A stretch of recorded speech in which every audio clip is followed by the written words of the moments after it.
Okay, so guys, today we're going to talk about cultural nationalism. Okay, so this is the last section in your second year course.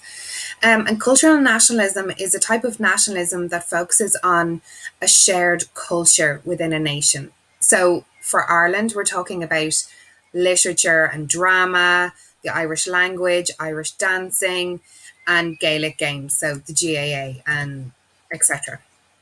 So we're going to start with the Gaelic League. Okay, so the Gaelic League was founded by two men, Owen MacNeill and Douglas Hyde, in 1893, and their aim was to promote the Irish language. So they went about establishing a newspaper which was all Oscuelga, and it was called An Clyde of Sulish.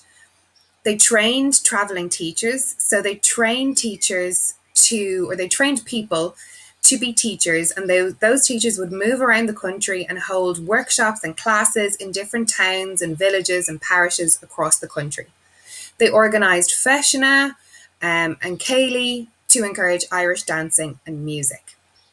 And the results were that it did help slow the decline of the Irish language, because speaking Irish, Irish dancing, Irish songs and music and Cayley, etc., all became more popular. It was an opportunity for people to meet at Irish speaking classes. It's where future President Eamon de Valera met his wife.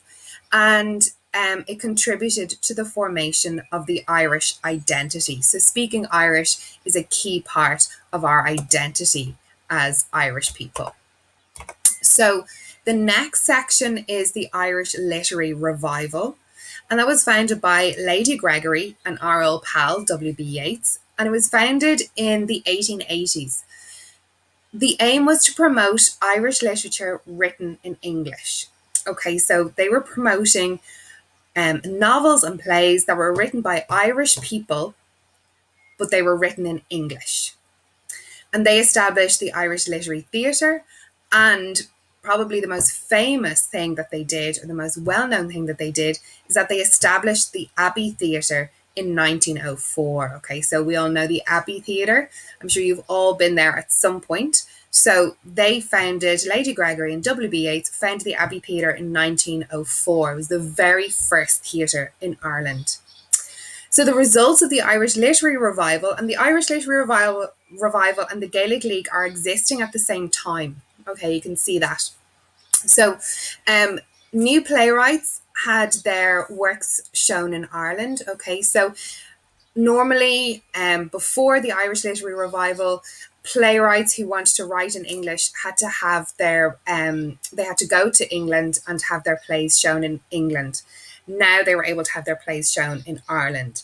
So again, it contributed to the development of Irish identity, but it also encouraged Irish people to read works by Irish writers. So the likes of Sean O'Casey and Brian Friel, writers like that, who were writing in Ireland, writing about Irish life and Irish culture, but they were writing in English, and that made their works very accessible to Irish people. So it did improve the popularity of reading Irish literature among the population.